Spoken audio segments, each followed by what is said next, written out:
हमको बस vector relations करना है। ये है आई कैप, ठीक है, और ये है तुम्हारा जे कैप, मतलब तुम्हारा आर कैप, और ये है वेक्टर एन कैप। मैग्नीट्यूड 1 है, बाकी मॉडुलस जो है वो दिख रहा है। अब ये एंगल और ये एंगल सेम है तो फिक्स होगा कि ये लेंथ और ये लेंथ भी फिक्स हो गया। अब ये दोनों एंगल सेम है तो ये है 90 डिग्री, और ये लेंथ अगर आर है तो ये लेंथ भी आर होगा, 90 के सामने वाला ये लेंथ और ये लेंथ भी क्या होगा, सेम होगा। तो ये मैग्नीट्यूड जितना आई का होगा उतना ही मैग्नीट्यूड वेक्टर आर का भी होगा। और वो तुमसे मैग्नीट्यूड नहीं पूछ के यूनिट वेक्टर के टर्म में ही पूछता है कि अगर इंसिडेंट लाइट, क्योंकि लाइट तो तुम्हारा यहाँ से स्टार्ट होकर यही नहीं ना एंड करेगा, लाइट तो स्टार्ट कर रहा है सोर्स से, इनफाइनाइट डिस्टेंस आई है वहां से आ रहा है, तो बोल देगा कि वेक्टर इंसिडेंट लाइट इस डायरेक्शन में है, यूनिट वेक्टर दे दिया। बोलेगा नॉर्मल इस डायरेक्शन में है, यूनिट वेक्टर दे दिया। तो बोलेगा कि रिफ्लेक्टेड लाइट किस डायरेक्शन में होगा, तो ये इसलिए ये क्या हुआ है, कैप किया हुआ है। अब हमको इस कैप और इस कैप के हेल्प से इस कैप का बस डायरेक्शंस देना है और कुछ नहीं करना है, बस क्या करना है, डायरेक्शंस। तो डायरेक्शंस देखो कैसे देंगे। ये है वेक्टर आई, ये हो गया वेक्टर आई, इसमें से आई डॉट एन करोगे, आई डॉट एन, तो आई डॉट एन में ऑब्टूज एंगल है तो माइनस हो जाएगा, minus minus plus, minus minus plus हो गया। आई डॉट एन तो कॉस थीटा देगा, ये इसका वैल्यू दे देगा वो थीटा। ये देखो, ये अगर तुम दो वेक्टर के बीच का एंगल अगर ये लेते हो, आई और एन कैप के वेक्टर के बीच का एंगल पाई माइनस थीटा, तब ये थीटा देगा, pi minus theta, cos minus theta, minus minus plus हो गया। मतलब इस एरो को और हम ऐड कर दे रहे हैं कितना, और हम ऐड कर रहे हैं cos theta times N cap. तो अब हमको इस डायरेक्शंस में ऐड करना है, but cos theta times, directions तो ये रखना है। तो बोल रहा है कि यहाँ पे हम लोग पहुंच जाएंगे। तो जैसे इस वेक्टर को तो हम यहाँ पे भी रख सकते हैं, इस वेक्टर को, इस डायरेक्शंस को तो हम यहाँ पे भी रख सकते हैं। तो इसका ये डायरेक्शंस है, मान लो कि 1 ही ले लिया हमने, यहाँ से यहाँ लेंथ क्या ले लिया 1, और ये आई कैप लगा दिया। अब ये आई कैप लगा दिया तो फिर बोल रहा है कि इसमें और ऐड कर दो, कितना ऐड कर दो, थीटा टाइम्स, और कौन सा है थीटा, डायरेक्शंस तो ऊपर ले जाना है, एन कैप किधर है, परपेंडिकुलर टू इट, ऊपर ले जाना है। और कॉस थीटा, तो कॉस थीटा तुम्हारा लेंथ, अगर मैं ये लेंथ देखे हम लोग, जैसे यहीं पे देखो, जैसे ये लेंथ देखना है हम लोगों को, तो अगर ये 1 है, अगर यहाँ से यहाँ 1 है तो ये भी 1 है, तो ये अगर 90 डिग्री है तो यहाँ से यहाँ हो जाएगा 1 कॉस थीटा, ये लेंथ हो जाएगा 1 कॉस थीटा। तो यहाँ पहुंचेंगे, ये 1 है, यहाँ से यहाँ पहुंचेंगे। तो यहाँ पे एग्जैक्टली पहुंचना है, यहाँ पे जब तक नहीं पहुंचेंगे तब तक तो इस डायरेक्शन में नहीं मिलेगा ना। अब अगर सिमेट्री देखे तो ये एंगल और ये एंगल क्या है, सेम है। अब ये 1 है तो ये भी 1 होगा, आर कैप का डायरेक्शन है, और ये एंगल भी सेम है, तो ये तो बाइसेक्टर है ही। मतलब यहाँ से यहाँ तक पहुंच जाए तो उसी का एक और लगा दे डबल तो यहाँ पहुंच जाएंगे। अब यहाँ से यहाँ तक अगर ये आई है और अगर मैग्नीट्यूड वाइज अगर ये थीटा है तो ये भी थीटा होगा, ये 90 माइनस थीटा।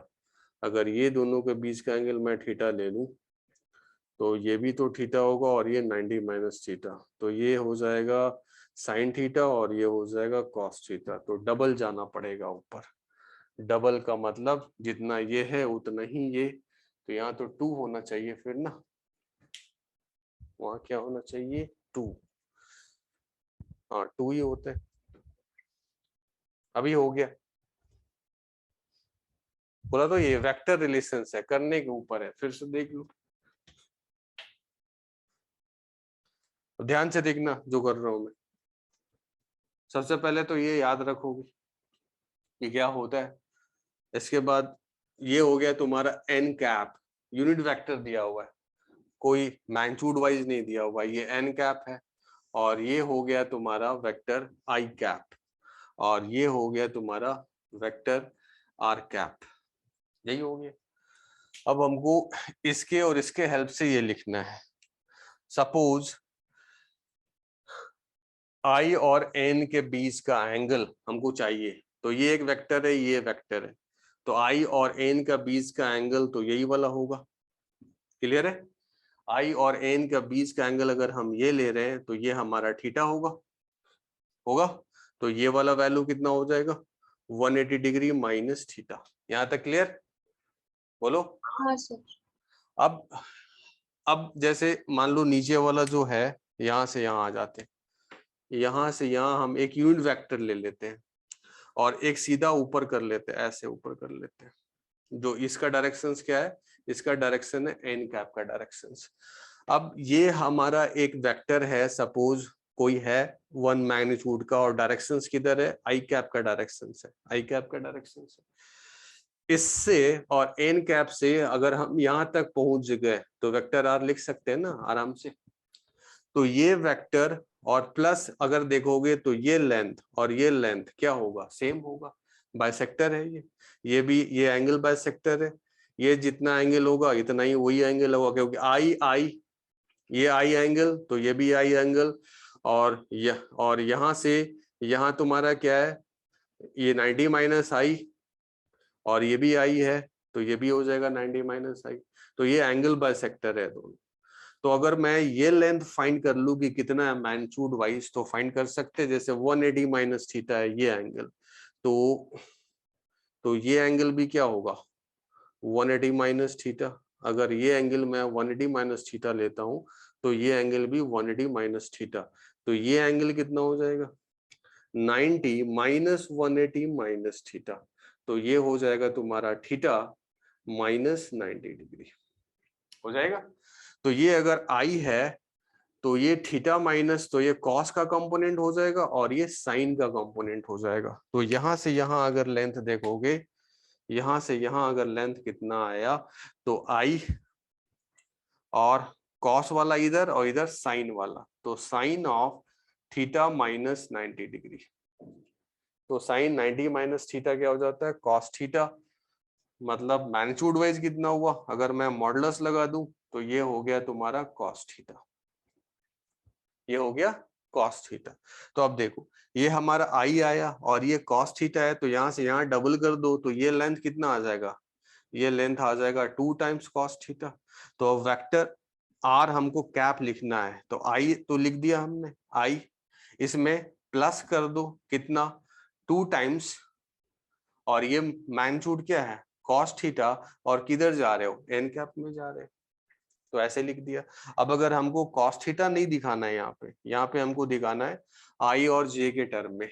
तो आई और जे के टर्म में अगर दोनों को कॉस प्रोडक्ट करते हो, आई और एन को अगर आई डॉट एन अगर करते हो, तो आई डॉट एन मैग्नीट्यूड तो 1 है, तो कॉस 180 डिग्री माइनस थीटा, तो ये हो जाएगा माइनस कॉस थीटा। बट हमको चाहिए क्या? प्लस। तो यहां से हम यूज कर सकते हैं कि vector R cap is equal to I cos theta को क्या लिख सकते हो? This implies 2 cos theta that will be equal to minus 2 times I dot N, ये लिख सकते हैं। तो यहाँ लिख दिया minus 2 times I dot N और एक वेक्टर लगा दो एन, तो ये रिलेशन हो जाता है। अभी समझे रिलेशनशिप? हाँ सर। सबको क्लियर है? ये याद रखोगे, एग्जाम में इतना प्रूफ नहीं करना है। आप फर्स्ट टाइम जैसे मुझे ही देखो बहुत बार किया है, हाँ क्रॉस में भी कर सकते हैं, बट फिर भी देखो प्रूफ करने लगोगे तो फिर वो प्रूफ करने का टाइम नहीं देगा। ये वैल्यू बस याद रखना है कि कितना होता है 2 टाइम्स आई डॉट एन। मालूम है कि कैसे प्रूफ होता है, बट करेंगे तो टाइम तो लगेगा ही ना।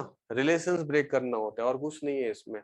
तो ये पूछेगा कैसे? दे देगा एग्जांपल्स में, ऐसे देगा कि suppose a light, incident light is along vector I, cap नहीं दे दिया, I is equal to I plus J, ये कैपिटल आई कर लो, आई प्लस जे माइनस के, ऐसा दे दिया, is along this one vector and normal normal is along, वो भी वेक्टर दे दिया। मान लो कि जो नॉर्मल है, जिस पॉइंट पे आ रहा है वो नॉर्मल है, सपोज -i+k, ये n वेक्टर दे दिया। Then find direction of reflected light, ऐसा दे दिया।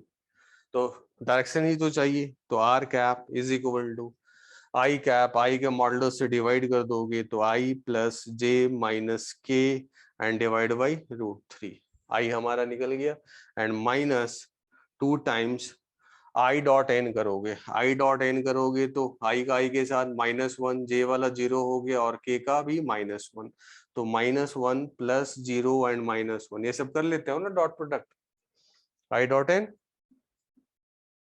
क्लियर है? हाँ सर कर लेते हो। अब साथ में इसका मैग्नीट्यूड से भी डिवाइड करना पड़ेगा ना, यहाँ देखो यूनिट वेक्टर है तो इसका मॉडुलस क्या है √3 और इसका मॉडुलस क्या है √2, मैग्नीट्यूड से भी डिवाइड किया। इसके बाद फिर एक यूनिट वेक्टर लगाना है हमको, किधर का यूनिट वेक्टर लगाना है, n कैप का यूनिट वेक्टर लगाना है, तो यहाँ लिख दिया -i + k and divide by again √2, तो ये वेक्टर r का वेक्टर आ गया हमारा। r कैप का जो डायरेक्शन होगा वो इसी अलाउंग में होगा। क्लियर? समझे क्वेश्चंस? हाँ सर हाँ। तो इसको ऐसे ही याद रखोगे, याद ऐसे देखोगे, r cap is equal to i vector -2 times i.n vector n, या फिर इसको ऐसे भी लिखोगे, r में ऐड कर दो i.n वेक्टर n और एक i में सबट्रैक्ट कर दो i.n वेक्टर n, तो भी रिलेशंस याद हो जाएगा। इस तरीके से इसको भी एक बार स्पेशली इस तरीके से ही प्रूफ किया था तो जल्दी हो गया था, बट क्या कैसे किया था वो मुझे फिर से याद नहीं आ रहा है, तो जैसे अभी कर लिया एक हो गया ना, इससे भी बहुत जल्दी हो जाता है। और ये भी एक प्रूफ का पार्ट होता है कि वेक्टर आर में इतना ऐड कर दो और फिर आई में इतना घटा दोगे ना, तो फिर वापस एक ही रिलेशन आ जाता है, दोनों मैग्नीट्यूड वाइज सेम आ जाता है, इससे भी प्रूफ होता है। बट ये याद रखोगे, ऊपर वाला ही याद रखोगे, एक ही याद रखोगे, उसी से काम हो जाएगा। ये क्लियर है? तो वेक्टर रिलेशंस फाइंड कर लेंगे हम लोग, बोलो। तो इसको याद रखोगे, मिटा दे। एक मिनट सर, एक मिनट।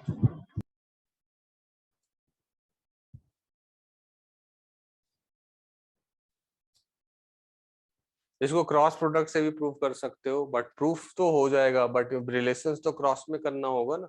अभी देखो सब डॉट में, और इसीलिए देखो i.n किया तो इजी हो गया, एक ही लाइन में लिख दिया ना पूरा आंसर किसके तरफ होगा, एक ही लाइन में आ गया, अदरवाइज ये लॉन्ग हो जाता। मिटा दे, ये रिलेशंस बस याद करके रखो।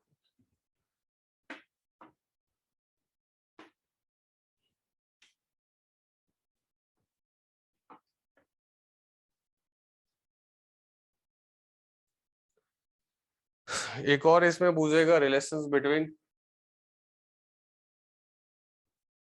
Velocity of object, image and mirror, relation between velocity of object, image and mirror, ऐसा अगर पूछता है तो सबसे पहले देखो जैसे बनाना होता है बहुत जल्दी से, काइनेमेटिक्स हम लोग पढ़े हैं ना, तो वो देख लो, बाकी जो और रूल्स है वो थोड़ा सा लिखा दूंगा मैं कि मेन कॉन्सेप्ट्स क्या है, बट ये जो बता रहे हैं वो भी कॉन्सेप्ट्स ही है, क्या है वो देखो। ये मिरर अगर है तुम्हारा, मिरर मोशंस में है या जो है, कॉन्सेप्ट ये था कि अगर मिरर रेस्ट पे है, स्टैटिक है, ऑब्जेक्ट है और इमेज है, तो ये डिस्टेंस और ये डिस्टेंस हमेशा क्या है, ये ऑब्जेक्ट का पोजीशन है और ये इमेज का पोजीशन है। रिलेशंस तो यही था ना कि ये अगर x है तो ये भी क्या रहेगा, x ही रहेगा, बट तब जब ये रेस्ट पे है तभी ये होगा। अब ये मूव कर रहा है, ये भी मूव करेगा तो उसके अकॉर्डिंगली x x सब चेंज होगा। तो इसमें सबसे आसान जो है वो not only for the plane mirror, spherical mirror के लिए भी काम कर सकते हो। ऑब्जर्वर को ही हमेशा मिरर पे प्लेस कर दिया करो, चाहे जो भी वेलोसिटी है मिरर का, अगर ऑब्जर्वर को रख दिए इस पे तो ये तो हो जाएगा रेस्ट ना। अगर ऑब्जर्वर को मिरर पे ही प्लेस कर दिए तो मिरर क्या हो गया, रेस्ट। समझ रहे हो? हाँ सर। हाँ सर। अगर ऑब्जर्वर मिरर रेस्ट हो गया तब तो इसको जब देखेगा, मान लो इसको यहां देखा तो इसको भी यहां देखना होगा। तो इसका velocity of object with respect to mirror, velocity of object with respect to mirror vector wise, ये मान लो अगर इधर लेफ्ट में देखेगा तो इसको भी तो राइट में जाना पड़ेगा। ये यहाँ रहेगा तो इसको भी यहाँ आना पड़ेगा, ये यहाँ आ जाएगा तो इसको भी यहाँ जाना पड़ेगा। क्यों? क्योंकि ये सब जो पोजीशंस है हमेशा बाइसेक्टर में होता है। तो velocity of object with respect to mirror that will be always equal to negative of velocity of image with respect to mirror। ये होना पड़ेगा। अगर तुम्हारा ऑब्जेक्ट को ये देख रहा है कि ये पास आ रहा है, इधर है, तो इमेज को भी क्या दिखेगा, पास ही आ रहा है। नहीं तो दूर इधर जाता हुआ देख लेगा तो ऑब्जेक्ट का डिस्टेंस मिरर से और इमेज का डिस्टेंस मिरर से क्या हो जाएगा, चेंज हो जाएगा ना। तो ये फिक्स है कि अगर ये है तुम्हारा velocity of object with respect to mirror तो ये होगा velocity of image with respect to mirror, और दोनों का मैग्नीट्यूड सेम होगा, बस तुम्हारा डायरेक्शंस क्या होगा, अपोजिट होगा।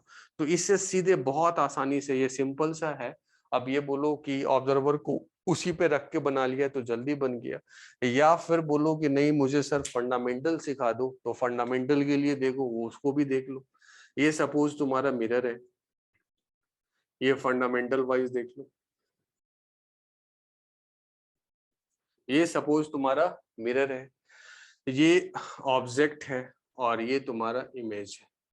अब मान लो यहाँ ओरिजिन हमने ले लिया है, ये हमारा ओरिजिन है, ओ है, ये ओरिजिन से एक्स पोजीशंस पे है और ये ओरिजिन से वाई पोजीशंस पे है। तो ये यहाँ से यहाँ कितना डिस्टेंस हो गया, y माइनस एक्स हो गया। तो इमेज का भी मिरर से जो होगा वो y माइनस एक्स ही होगा। अब मान लो ये है z, ये है तुम्हारा z इमेज का पोजीशंस। तो यहाँ सिंपली दिख रहा है कि जो z है वो क्या है, ये जो z है वो y plus of y minus x है। यहाँ से यहाँ क्या है, y plus of y minus x, तो लिख सकते हैं y plus of y minus x. तो z आ गया तुम्हारा 2 टाइम्स y माइनस एक्स, ऐसा लिख दिया हमने। ये रिलेशन आ गया। कांस्टेंट मोशंस का यूज करके फंडामेंटल होता है। Now differentiating both side with respect to time, dz by dt 2 times dy by dt minus dx by dt। अब अगर मान लो कि वेलोसिटी ऑफ ऑब्जेक्ट किधर भी दे सकता है, मान लो कि वेलोसिटी ऑफ ऑब्जेक्ट तुम्हारा इधर है, vo इधर है, मान लो इधर कितना है, मैग्नीट्यूड वाइज एक एग्जांपल कर लो, मान लो 2 मीटर पर सेकंड है और मिरर का वेलोसिटी मान लो इधर है 5 मीटर पर सेकंड, ये मिरर है। तो इमेज का पूछ रहा है, तो यहां से देखो dz by dt he velocity of image देगा। तो dz by dt 2 times dy by dt, ये देखो ये मिरर का पोजीशन था y, और dy by dt टाइम के साथ क्या हो रहा है, घट रहा है। तो यहाँ +5 लिखोगे या -5 लिखोगे, -5 लिखना चाहिए। क्लियर है यहाँ पे? अगर y टाइम के साथ बढ़ता, अगर इसी का वेलोसिटी मैं 5 मीटर पर सेकंड फॉरवर्ड में दे देता तो फिर टाइम के साथ y बढ़ता तो dy by dt +5 हो जाता। अभी यहाँ पे क्या है, टाइम के साथ घट रहा है, तो dy by dt क्या लिखोगे, -5 and minus dx by dt। अब यहाँ देखो dx by dt, ये 2 मीटर पर सेकंड से उधर जा रहा है तो dx by dt क्या हो गया, प्लस, तो यहाँ कर दिया हमने प्लस टाइम्स 2। तो dz by dt क्या आ गया, dz by dt आ गया -10 एंड -2, दैट मीन्स -12 मीटर पर सेकेंड। -12 का मतलब क्या हो गया, जेड टाइम के साथ क्या होगा, घट रहा है। घटने पे इमेज का वेलोसिटी किधर होना चाहिए, इधर होना चाहिए। यानी कि अगर कोई एक्सिस दे दिया है तुम्हारा, इधर एक्स एक्सिस है इधर वाई एक्सिस है, तो velocity of image m I for image that will be equal to 12 times minus I cap. ये आंसर हो जाता। तो यहाँ पे फंडामेंटल वाइज यूज कर लो कि ये सबका कांस्टेंट रिलेशन जो हम लोग यूज करते थे पहले काइनेमेटिक्स में, ये z दे दिया, ये y दे दिया, ये x दे दिया, ये dx by dt velocity of object, dy by dt velocity of mirror, dz by dt velocity of image. अब इनका रिलेशंस कर लिया कि अगर ये x y है तो ये तो y माइनस एक्स, तो ये भी y माइनस एक्स, तो z का वैल्यू y प्लस ये डिस्टेंस y माइनस एक्स, तो ये रिलेशंस लिख दिया। दोनों तरफ डिफरेंशिएट कर दोगे तो ये रिलेशंस आ जाएगा ये। बट ये याद रखना पॉसिबल नहीं है, और मैं बोलूंगा इसको याद करके भी नहीं जाना है, ये सबसे आसान है। जैसे इसी में ये देखो, velocity of image object with respect to mirror, जैसे ये बोला उसी पे काम कर लो। जैसे इसी में बना दूं इसको रेड से, बोलो इसी पे ऑब्जर्वर को एक रख लो, ऑब्जर्वर रख लिया यहाँ पे, या इधर बना देता हूँ, देखो यहाँ ऑब्जर्वर को हटा दो, फंडामेंटल में यूज कर लो। एग्जाम्पल जो हमने ये दिया था कि ये है ऑब्जेक्ट और ये है तुम्हारा मिरर और कहीं पे इमेज है, इसका वेलोसिटी है तुम्हारा 2 मीटर पर सेकेंड और इसका इधर है 5 मीटर पर सेकेंड, ऐसा ही। तो ऑब्जर्वर को अगर इधर ही रख लोगे इधर, तो ये तो हो गया रेस्ट हो गया। 5 है तो 5 किधर अफेक्ट लगाएगा, +5, और ये क्या हो गया, अफेक्ट हो गया। तो ये कितना हो गया, इधर देख रहा हुआ कितना, 7 से, तो इसको भी इधर देखेगा वो कितने से, 7 मीटर पर सेकेंड से। ये 7 है तो इसको भी बोलेगा कि ये इधर आ रहा होगा 7 से, लेकिन 7 से कौन दिख रहा है, ये 7 से ये दिख रहा है। तो क्या दिख रहा है, अगर 7 से ये दिख रहा है और ये खुद जा रहा है इधर ही 5 से, तो वेलोसिटी ऑफ इमेज क्या बोलेगा, 7 और 5 दोनों क्या, +12, और किधर लेफ्ट में वेक्टर लगाना है, -i करके आंसर कर दो। ये आसान है या वो आसान है,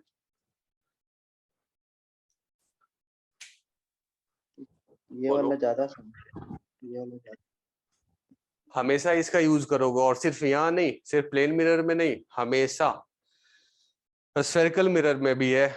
तो स्फेरिकल मिरर का फॉर्मूला यूज करोगे और वहां से भी ऑब्जर्वर को हमेशा स्फेरिकल मिरर पे भी रख दो या प्लेन मिरर पे रख दो, ये हमेशा यूज में आएगा। कि ऑब्जर्वर को यहाँ पे रखोगे तो ये इधर देखेगा तो इसको इधर देखेगा। विथ रिस्पेक्ट टू अगर ऑब्जर्वर फाइंड कर लिए हो और ग्राउंड के रिस्पेक्ट में फाइंड करना है तो सिंपल है, अगर ये 5 से जा रहा है इधर और इसी के रेस्पेक्ट में ये इधर ही आ रहा है 7 से, तो ग्राउंड वाला ऑब्जर्वर क्या बोलेगा कि 7 और 5 दोनों को ऐड कर दो, उतना ही वेलोसिटी होगा।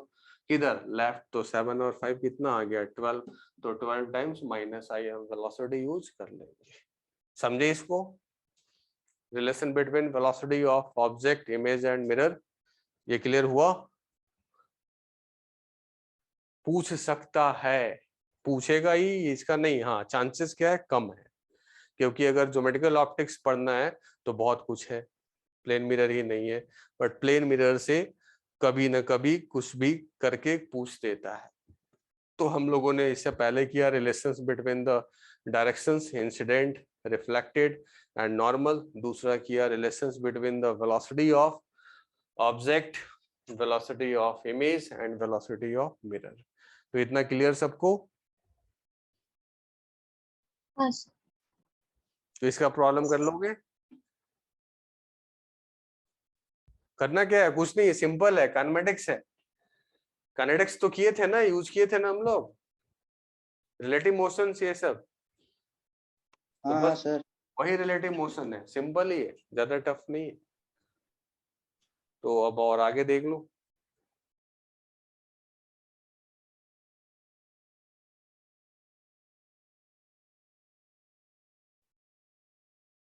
आठ लोग कहाँ से आ गए, गौरवी, कुशाल, शर्मिष्ठा, स्नेहा, तंजील, आशुतोष, आयुषी। अच्छा एक मैं हूँ इसलिए 8 हो गया, नहीं मैं भी तो हूँ यहाँ पे। तो चलो इसको मिटा दे,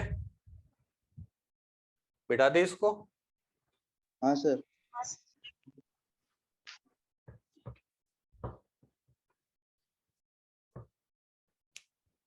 मिटा दे। तो चलो एक प्रॉब्लम बना के देखो। अच्छा सब सपोज करो, मैं इसमें थोड़ा सा ट्विस्ट कर देता हूँ। सामने प्लेन मिरर है,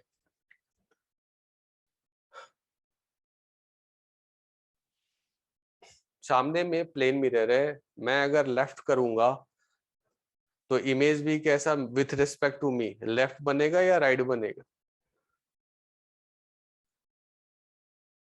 सबने समझ रहे हो, दिख रहा है? सर एक बार फिर से बोलिए ना। फिर से देख लो ना। मैं ये पूछना चाह रहा हूँ, अगर ये प्लेन मिरर है और एक ऑब्जेक्ट है, इसका वेलोसिटी इधर है, मतलब एक परपेंडिकुलर टू ईच कंपोनेंट आएगा और दूसरा इधर आएगा।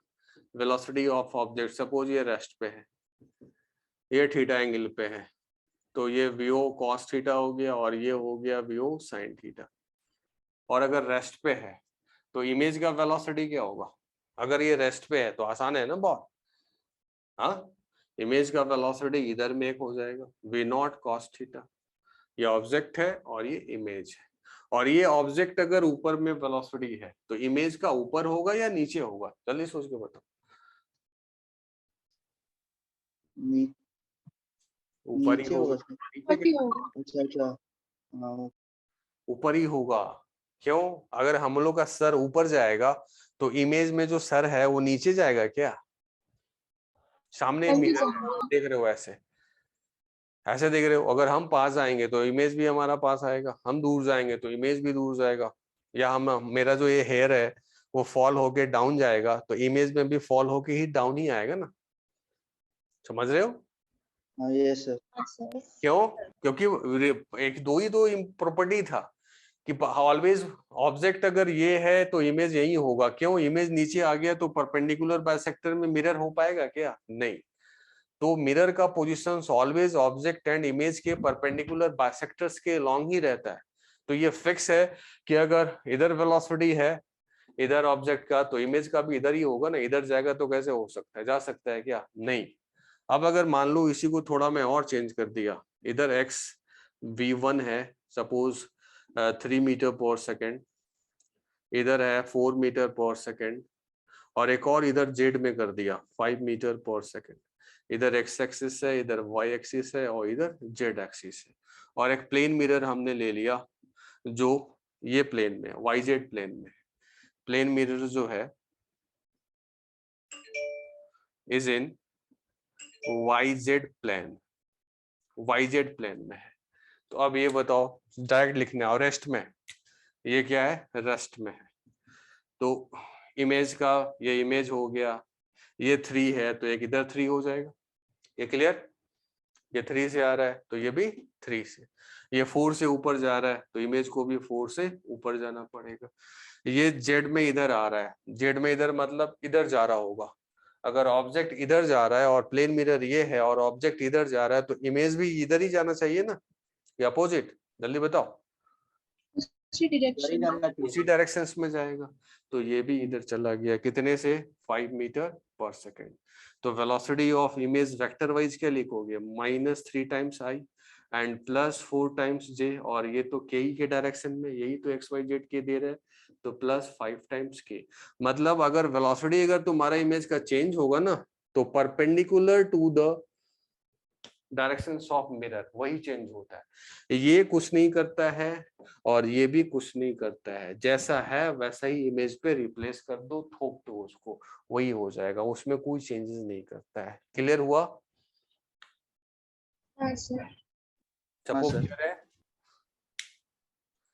तो कुछ प्रॉब्लम इस पे ही दे देगा, बोलेगा मिरर ये है, एंगल में बना दिया और ये एंगल दे दिया 30 डिग्री, और बोला क्या कि वेलोसिटी ऑफ ऑब्जेक्ट इधर जा रहा है 5 मीटर पर सेकेंड से, और बोल दिया इधर x एक्सिस है और इधर y एक्सिस है, और मिरर जो है वो xy प्लेन में है, ऐसा दे दिया। तो पूछा कि find velocity of image, find velocity of image, ऐसा पूछो। जल्दी से ट्राई करके बता दो तो क्या होगा वेलोसिटी इमेज का, बता दो।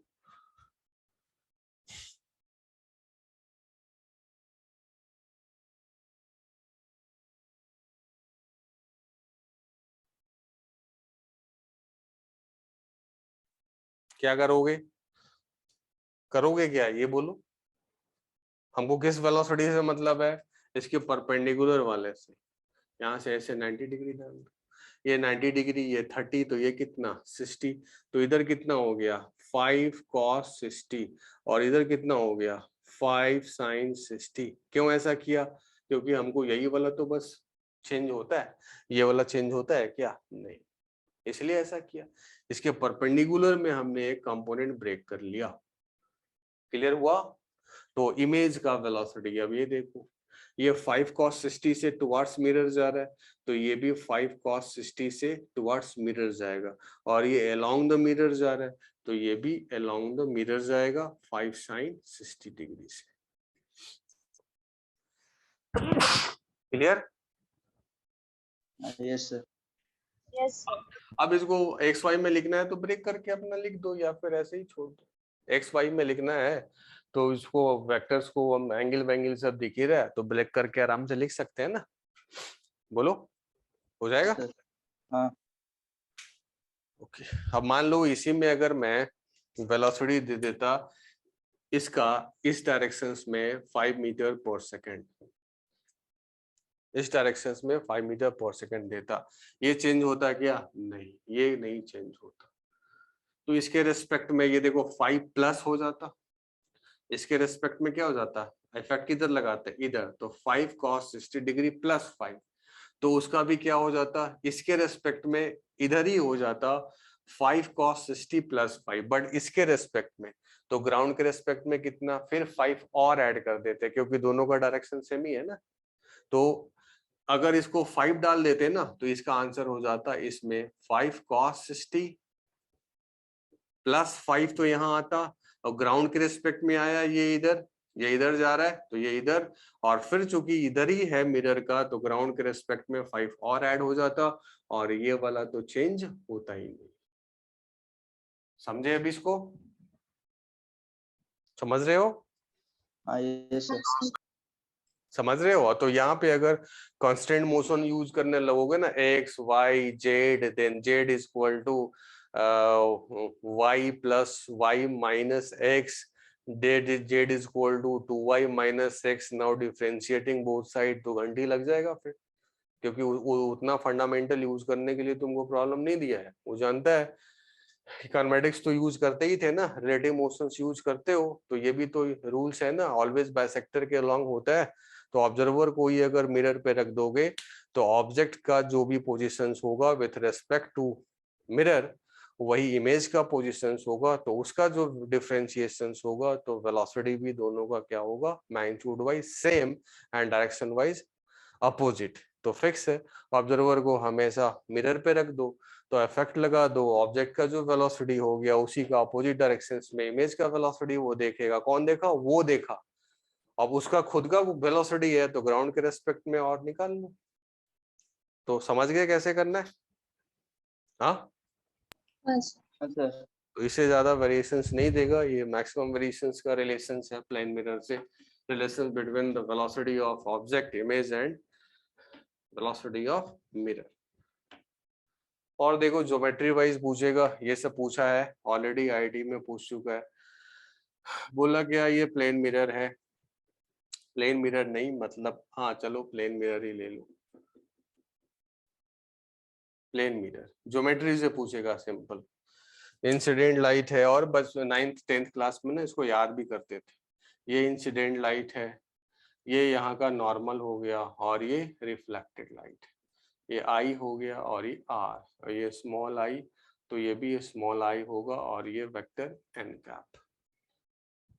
नॉर्मल कर दो, ये नॉर्मल है।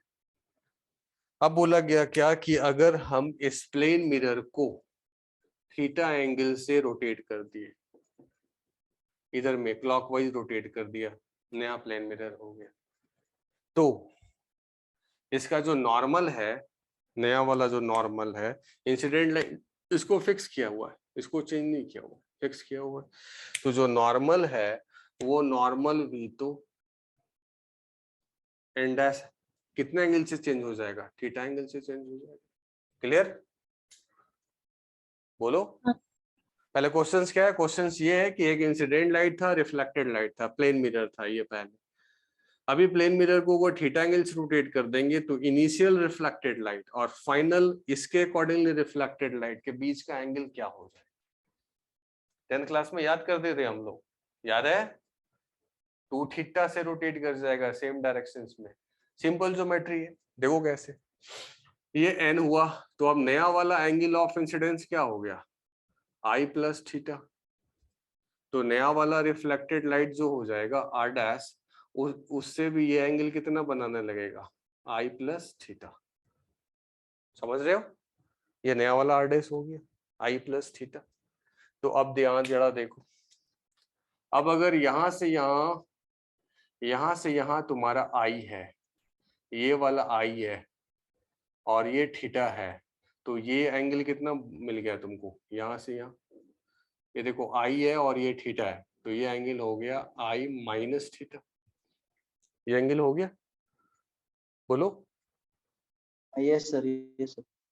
अब यहां से यहां मालूम है, अगर यही एंगल तो पूछ रहा है ना हमसे, यही पूछ रहा है, तो यहां से यहां मालूम है I प्लस थीटा, इसमें से ये घटा दे तो ये अगर अल्फा है तो अल्फा का वैल्यू हम नहीं लिख सकते, यहां से यहां I प्लस थीटा में घटा दो कितना, I माइनस थीटा, तो आई कैंसिल, थीटा थीटा क्या हो गया 2 थीटा। और किधर रोटेट किया, अगर ये क्लॉकवाइज करोगे ना तो ये भी तुम्हारा जो है वो क्लॉकवाइज ही रोटेट कर जाएगा डबल एंगल से।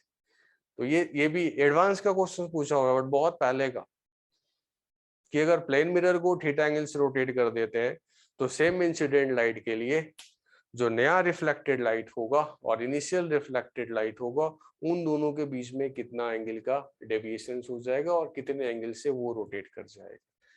तो सेम अगर इसको थीटा से रोटेट करोगे तो ये भी 2 थीटा से रोटेट हो जाएगा, और सेम अगर ये क्लॉकवाइज तो ये भी क्लॉकवाइज, ये एंटी क्लॉकवाइज तो ये भी एंटी क्लॉकवाइज।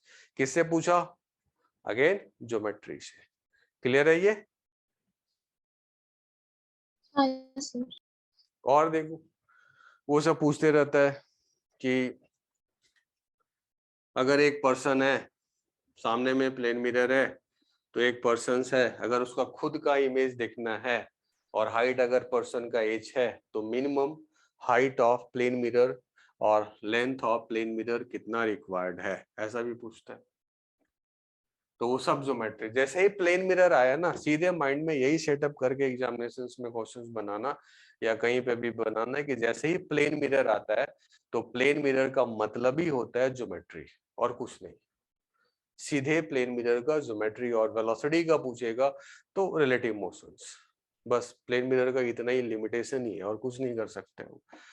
तो जैसे मान लो अगर ये पर्सन है, इसका पूरा हाइट देखना है, यहाँ पे ये h हाइट का अगर है, सपोज पर्सन h हाइट का है, तो अब यहाँ से लाइट, हेड से लाइट आया यहाँ पे, मिनिमम मान लो कुछ तो ऊपर हाइट करना पड़ेगा ना, यहाँ पे, यहाँ क्यों नहीं कराया, क्योंकि फिर तो ये इतना ही दूर का आ जाएगा, हमको मैक्सिमम ये मिरर का लेंथ चाहिए। तो ये ऐसे आया हेड से, ये पर्सन है, पर्सन का हेड से लाइट आया, जितना एंगल ऑफ इंसिडेंस आई होगा उतना ही रिफ्रैक्शन होगा। तो ये यहाँ पे सपोज उसका आई है, तो थोड़ा इतना बड़ा नहीं बनाओ, तो नहीं तो हेड और आई के बीच का ज्यादा डिस्टेंस दिखने लगेगा।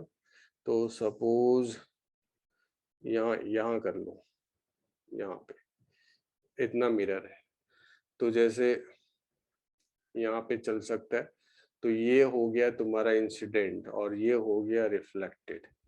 तो हेड का पोजीशन देख लिया, यहाँ पे तुम्हारा आई है, पर्सन्स का आई है, और ये क्या है, हेड, और ये उसका फुट का लोअर फुट है, लोअर पोर्शन ऑफ फुट। तो हेड को तो देख लिया, अब इस टेल को देखना है। तो सपोज टेल को यहां से ले गया और यहां से यहाँ पे ऐसे आके देख लिया, रेटिना पे फिर से बन गया। अब जरा यूज कर लो, क्या यूज कर लेना है, देखो सिंपल ज्योमेट्री, अगर ये थीटा है तो ये भी थीटा है, ये एंगल 90 डिग्री है तो इस वाले में ये भी एंगल 90 डिग्री है। तो अगर ये x होगा तो ये भी क्या होगा, x होगा, इस ट्रायंगल और इस ट्रायंगल में ये थीटा तो ये भी थीटा, ये 90 ये भी 90, तो सेम ही हो गया ना दोनों। तो ये x तो ये भी x। अब यहाँ पे भी देख लो, ये अल्फा तो ये भी क्या अल्फा, ये 90 तो ये भी 90, तो ये अगर तुम्हारा y है तो ये भी क्या हो जाएगा y, नहीं हो जाएगा, y हो जाएगा। तो अब यहां से यहां जरा देखो, ये x और ये y, तो यहां से यहां क्या हो गया, x प्लस वाई। तो ये अगर h है और h का वैल्यू क्या दिख रहा है, देखो 2y plus 2x, 2 times x plus Y है, कैपिटल H। तो ये अगर स्मॉल h है तो स्मॉल h का वैल्यू, मिरर का वैल्यू कितना है, कैपिटल H बाई 2 है। मतलब अगर एक पर्सन जिसका हाइट कैपिटल H है, फुल इमेज देखना है उसको अपना ही, तो सामने में प्लेन मिरर उसको रखना पड़ेगा half of the height of person. ये भी पूछा हुआ एग्जाम में। किससे बना, ज्योमेट्री से। इमेज कैसे देखेगा, कैसे कोई किसी को देखता है, ऑब्जेक्ट से पहले रे ऑरिजिनेट करता है, टर्मिनेट कहाँ करेगा, जहां देखना है आई पे देखना है, आई पे टर्मिनेट किया, हेड को देख लिया, फुट से चला टर्मिनेट करके आई पे, पैर को भी देख लिया। तो लोएस्ट यहाँ का देखना है, तो इतना तो मिनिमम चाहिए, इससे ज्यादा भी है तब तो और नीचे का भी देख सकते हैं। तो लोएस्ट इतना प्लेन मिरर तो चाहिए हमको, इतना लेंथ का। तो अगर h हाइट लेंथ है और किसी पर्सन को अपना टॉप से लेके बॉटम तक का सामने में, हाँ दोनों का प्लेन पैरेलल है, सामने में अगर मान लो वॉल में मिरर लगाया हुआ है और फुल हाइट का देखना है, तो फिक्स है कि half of the height of person तो मिरर यूज करना ही पड़ेगा। ये क्लियर? हाँ सर। मिटा दे इसको, ये सब डायरेक्ट रिजल्ट से याद रखोगे, हो सकता है ऑब्जेक्टिव में तुम्हारा नीट में ये सब में पूछ भी दे, क्योंकि ये भी एडवांस का पूछा हूँ। एक और, सामने में मिरर है, पीछे में वॉल है, बाइसेक्टर पे पर्सन्स है। अब खुद का इमेज नहीं दिखना है, वॉल का इमेज दिखना है मिरर में, और बाइसेक्टर पे पर्सन है। तो हाइट अगर h है तो मिरर कितना रिक्वायर्ड है, तो h बाई 3 आता है, वो भी ज्योमेट्री है, वो भी पूछा हुआ है। तो ये दोनों क्लियर है पहले, बोलो। हाँ सर। तो और ज्योमेट्री को भी स्टॉप करते हैं, सबसे पहले फिलहाल हम लोग नंबर ऑफ इमेजेस कर लेते हैं। फिलहाल हम लोग number of images form by 2 inclined plane mirror, तो हेडिंग दे दो, number of images formed by 2 inclined plane mirror. ये पूछता है, एडवांस का सिलेबस में नहीं है, मेंस में पूछता है और नीट में भी पूछता है। Number of images formed by 2 inclined plane mirror, जैसे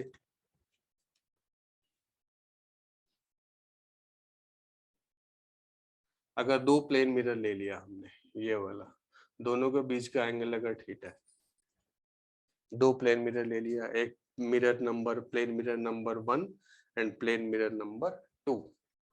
ऑब्जेक्ट अगर कहीं पे रखा हुआ है, तो देखो एक्चुअल में जो रूल्स है, रूल्स ये है कि जैसे यहाँ देखो 2 प्लेन मिरर इंक्लाइन कर लिया हमने, ऐसे ऐसे, इंक्लिनेशन दोनों का प्लेन मिरर के बीच का एंगल क्या है, थीटा है। अगर ऑब्जेक्ट यहाँ पे कहीं रखा, तो एक सर्किल बना लो r रेडियस का, यही ऑब्जेक्ट का, और जो इंक्लाइंड पॉइंट जो है ना, इंटरसेक्शन पॉइंट, उससे रेडियस बना के एक सर्किल बना दो, तो ये हो जाएगा इसका सेंटर, हो जाएगा। जितने भी इमेजेस बनते हैं ना, वो सब इस सर्किल के पेरिफेरी पे बनते हैं। इसलिए मैंने डायग्राम को सही प्लॉट करने के लिए सबसे पहले मैंने, और ये ऑब्जेक्ट था तो ये रेडियस हो गया O, और मान लो कि ये इंटरसेक्शन पॉइंट जो है वो C, तो CO is radius of circle, radius of a circle, circle का रेडियस कर दिया आपने। और ये अगर ऑब्जेक्ट है तो जितने भी नंबर ऑफ इमेजेस बनेंगे, I1 I2 I3 dot dot dot dot dot dot dot dot dot IN, suppose n number of images बने, कितने नंबर ऑफ इमेजेस बने, small n number of images बने, images will form always on periphery of or perimeter of meter of a circle formed by radius CO is equal to R। जो भी images बनेंगे ना सब इसी radius के periphery, circle के periphery पे बनेंगे।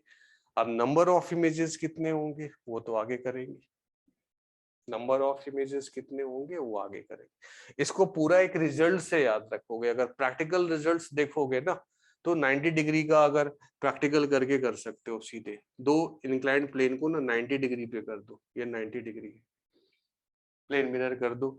अगर ऑब्जेक्ट्स लेते हो ना तो देखो, एक बनेगा इसके जस्ट यूनिफॉर्म सर्किल लो, यहाँ लिया ऑब्जेक्ट तो एक इमेज इस प्लेन मिरर से बन जाएगा I1, इस प्लेन मिरर से ये डिस्टेंस और ये डिस्टेंस, और एक इमेज बनेगा इस प्लेन मिरर से ये डिस्टेंस और ये डिस्टेंस, ये I1 तो ये I2, और एक बनेगा जस्ट इंक्लाइंड वाला, तीन इमेजेस बनते हैं और सब ये पोजीशंस होता है। तो ये प्रैक्टिकल रिजल्ट्स। अगर कोई ऐसे जगह पे जा रहे हो जहाँ पे परपेंडिकुलर अगर तुम्हारा प्लेन मिरर है, इंक्लाइंड है, तो वहां पे इमेजेस जो बनेंगे एक इसके साथ और एक इसके साथ और एक डायगोनली वाला, तीन इमेजेस बनते हैं। तो उसमें रूल्स क्या है वो देखो। पहले तो ये रूल्स हो गया कि अगर कोई इंक्लाइंड प्लेन है, दो प्लेन मिरर है, इमेज ऑब्जेक्ट अगर उन दोनों के इधर सिल्वर्ड गया हो, इधर सिल्वर्ड गया है, इधर ही ऑब्जेक्ट रहेगा तभी तो इमेज बनेगा। इधर पर रख दोगे ऑब्जेक्ट तो इमेज बनेगा क्या? नहीं, सब तो लाइट इधर ही रह जाएगा, उधर तो जाएगा ही। तो इधर ऑब्जेक्ट कर लिया हमने, तो इसके images suppose n number of images बन रहे हैं, तो जो n का वैल्यू होगा सबसे पहले यहाँ पे फाइंड करते हैं हम लोग। जो नंबर ऑफ इमेजेस जो है ना, सपोज n है, वो कैपिटल N है, तो एक टर्म होगा यहाँ पे n। अब n का value 360 degree divide by theta का ग्रेटेस्ट इंटीजर है। n जो है वो 360 डिग्री डिवाइड बाई थीटा, ये कैसा है? ये ग्रेटेस्ट इंटीजर। एक दिन बताया था ग्रेटेस्ट इंटीजर, नीट वालों को भी याद आया कुछ? 3.4 का ग्रेटेस्ट इंटीजर क्या होगा? 3 का ग्रेटेस्ट इंटीजर क्या होगा? 3 रहेगा। 5.1 का ग्रेटेस्ट इंटीजर 5 और 5.9 का भी ग्रेटेस्ट इंटीजर 5। मतलब उससे छोटा वैल्यू जो इंटीजर होता है या वही अगर इंटीजर है तो वही रिजल्ट्स दे देता है। तो सपोज हमने 90 डिग्री कर लिया तो 360 बाई 90 क्या देगा? 4 देगा। 360 बाई 90 कितना दिया? 4 दिया। समझ रहे हो? हाँ सर। तो रिजल्ट याद रखोगे कि कैसे। सबसे पहले अगर n ये आया तो जो सबसे पहला रूल्स होगा, सबसे फर्स्ट रूल में, इफ n इज इवन तो नंबर ऑफ इमेजेस होगा n-1। इंटीजर में दो ही होगा, इधर ऑड या फिर इवन। तो अगर इवन है तो n-1, if odd, if n is odd तो इसमें दो केस, n-1 भी होगा और एक n भी होगा। n-1 कब और n कब? ये ज्यादा है, ये कम तब होगा when object lie along perpendicular along angle bisector, along angle bisector of inclined plane। अगर उसके बाइसेक्टर में अगर हो जाएगा ना तो एक कम, n-1। और n कब होगा? when object lie other than any position other than the position of